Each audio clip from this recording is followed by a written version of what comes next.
meteorologist Sean Cable on the mighty 1630 KCJJ. Outside now, it's 40. 5 minutes after 9 o'clock. Here's our answer to David Susskind. Wow. It's Jim Hunter. You guys will have to Google that name for many of you. It is our one of our monthly visits with Neighborhood Centers of Johnson County. Chastity Dillard is here, and you have brought Margaret Reese with you. Yes. Thank you so much for having us. We're so excited to be here. I brought one of our amazing neighbors, Margaret Reese, to talk about an update on our capital campaign and all the wonderful things that's going on with that. Yeah, because you guys are, you've taken over a building and you're kind of renovating it and making another location in the Town and Campus neighborhood. Yes, the Town and Campus neighborhood. It's been a wild ride, but it's been a very fun ride.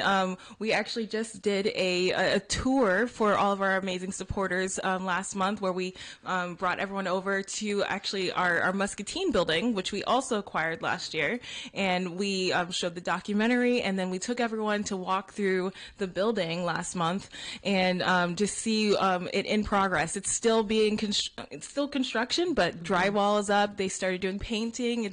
It's really exciting. So excellent.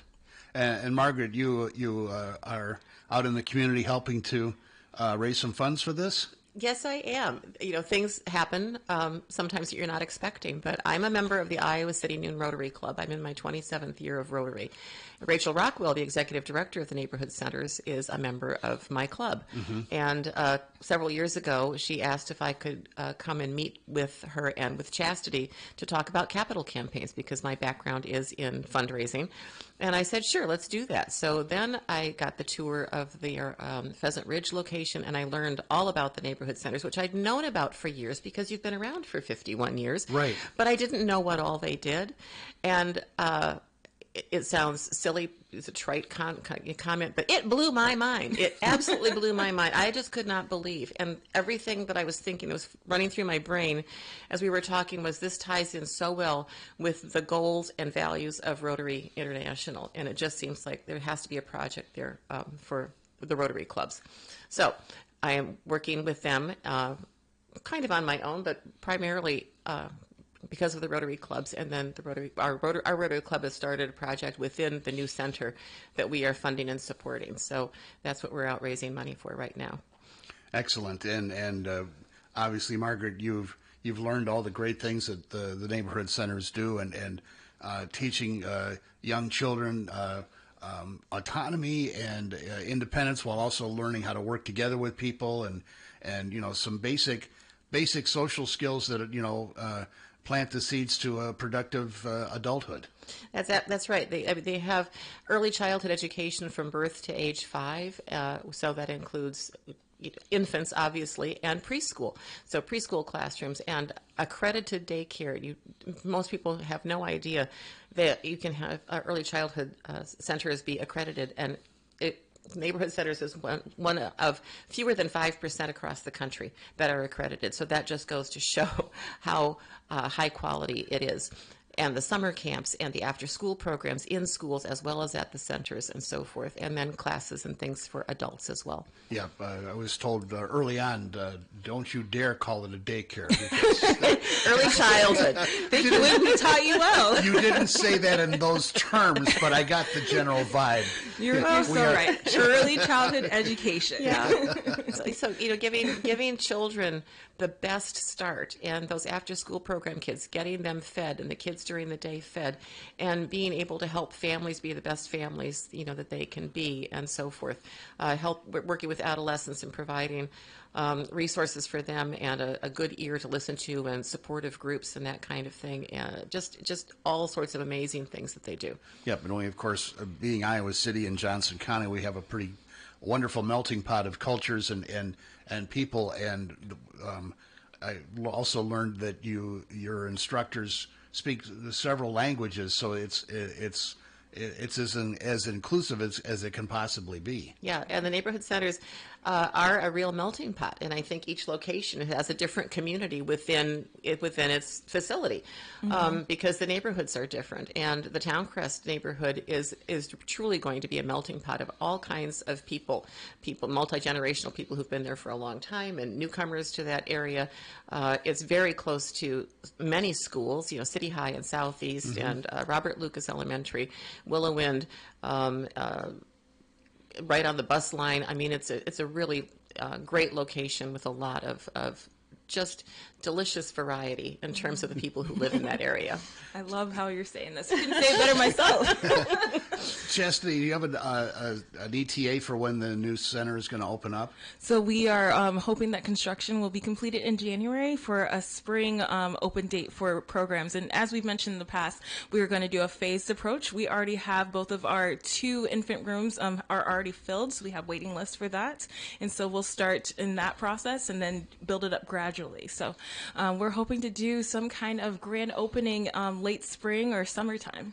Well, and with new facilities means you're going to need more people. Absolutely.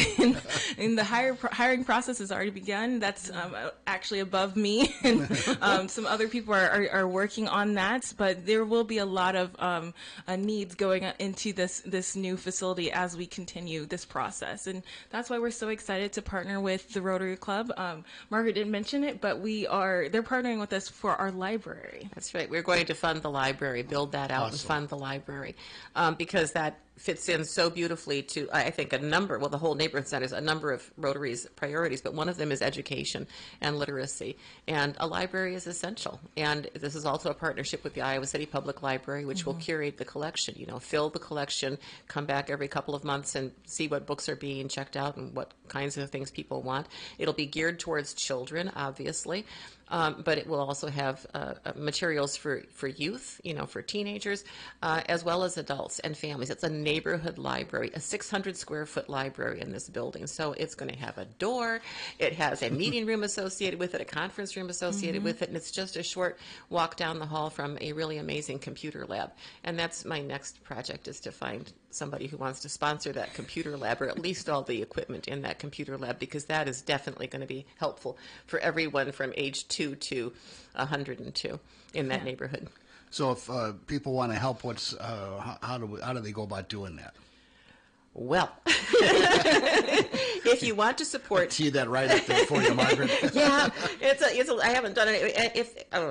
I guess they should call Chastity at the neighborhood centers and ask her if they are interested in helping with that computer lab, and if they want to make contributions to the library. We have a temporary fund set up with the Community Foundation of Johnson County. So if you called the Community Foundation of Johnson County and asked about this fund, they would be able to take your contribution of any kind. It could be cash, check, credit card. It could be, if you have a donor-advised fund anywhere, you could make a transfer of funds to support this library or the neighborhood centers in general. It could be appreciated securities. It could also be a direct contribution from your IRA if you are in that position that you might be getting more than you need or want to be taxed for in terms of income. It can go directly from your IRA to the neighborhood centers. And they can apply it for the library or for anything else with this campaign. Yeah, and I know, we had the United Way here yesterday, and they always talk about getting, coworkers together and making, taking up a collection or something like that. And this is a perfect opportunity to do that as well. It is a perfect opportunity to do that, absolutely. And we're also really excited. We're having we're going to be a part of an event later this month on. We're going to play hockey with the Heartlanders. Oh, nice! On November 21st. The game starts, I believe, at 7 p.m. And you can buy tickets from Rotary at our Give Butter site /Rotary Hockey. We are looking for up to 50 people to buy tickets to support this library. That's right. And then also, we always get this wrong. We think it's chuck a puck. Chuck a puck. That's exactly what it is. We've used every iteration you can with buck, chuck, and puck. But anyways, and that will also support the Rotary Library. If you've never seen it, it's pretty dynamic. Yeah, everybody gets like a little rubber puck, and the idea is you throw it on the ice and you try to hit the target, and you get 4,000 or 5,000 of those being thrown out onto the ice at once. It's pretty fun to watch. Yeah. But you're chucking a puck, which costs a buck to chuck, and you can get those words all mixed up. Oh, very you certainly easily. can. Yes. But So, but you're the charity for that night.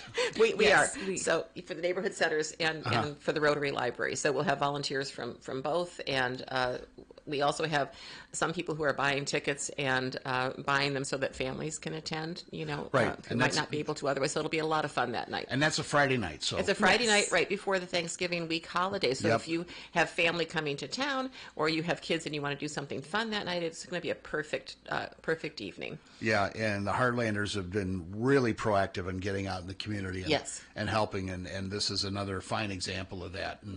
And we look forward to. We're actually going to be doing some of the road games on KCJJ this year. Oh, that'll be fun. Yeah, so Good for actually, you. Yeah, 2 weeks after or a week after your event, and that Friday they'll be in I can't remember, Bloomington or something, and we'll be doing that game. Well, we're setting you up for success. There with you that. go, and vice versa. So there we go.